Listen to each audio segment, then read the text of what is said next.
ভেন্ডি ভাজি করতেছি ভাইয়েরা, 2 মিনিটে ভেন্ডি ভাজি করবেন। এখানে কাঁচামরিচ, পেঁয়াজ আর ভেন্ডি একবারে কুচাইছি, ধুইছি। এখন এই যে তেল গরম করছি, শুধু ঢাইলা দিবেন। এই 2 মিনিটে ভেন্ডি ভাজি। এই যে লবণ দিলাম, স্বাদ মতো লবণ। আর যদি কেউ হলুদ খান, অনেকে ভাজিতে হলুদ পছন্দ করেন, আর কেউ পছন্দ করেন না। যদি পছন্দ করেন তাহলে একদম হালকা একটু হলুদ দিবেন কালারের জন্য। এই ঠিক এতটুকু। গ্রামে হলুদ খায়, কিন্তু শহরে বাইরের মানুষ হলুদ খায় না। এটাই হচ্ছে ভেন্ডি ভাজি। 2 মিনিট স্যুপ সেট। এই যে ঢাইকা দিলাম, 2 মিনিট পর লাড়া দিবেন, ভাজি হয়ে যাবে। কাটো। আজকে আপনাদের প্রবাসের ভাইয়ারা যারা মাছ ভাজতে পারেন না, উঠে না, তাদের জন্য একটা টিপস।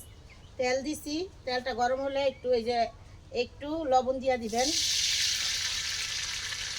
আর একটু হলুদের গুঁড়া দিয়া দিবেন, একটু মরিচের গুঁড়া দিয়া দিবেন, দিয়ে এরকম করে কড়াইটা সুন্দর করে লাড়বেন। তাহলে মাছ আর ভেঙে যাবে না, মাছ সুন্দর করে উঠবে।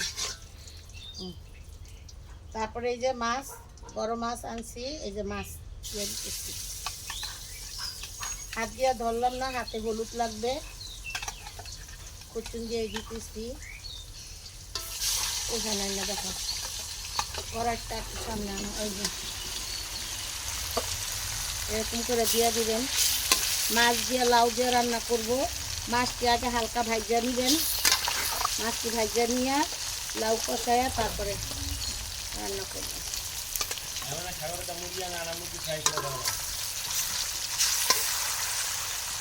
অফ করে রাখো ভাইয়ারা। এই যে হলুদ মরিচ আদা রসুন দিয়ে কষাইতেছি, কষাইনা শেষ। এখন এই যে লাউটা দিয়ে দিব,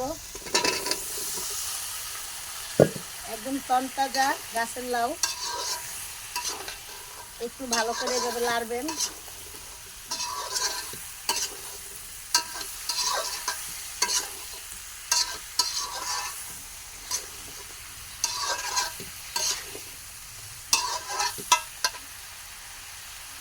সামান্য একটু পানি দিবেন, হালকা।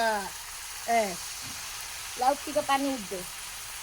তারপরে সে 2 মিনিট ঢাকা রাখবেন। ঢাকার পরে একটু হালকা ঝোল দিবেন, যদি ঝোল খাওয়া লাগে। তারপর উপর দা মাছটি দিয়ে ধনিয়া পাতা দিয়ে দিবেন, তাহলেই রেডি রান্না। এই যে ভেন্ডি ভাজি করছি, দেখো। এই যে ভেন্ডি ভাজি করছি,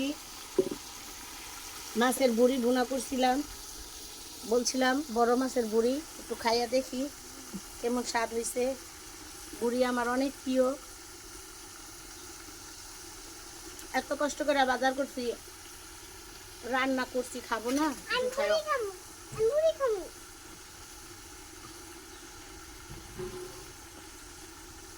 তা রান্নাটা কেমন হয়েছে বলবেন।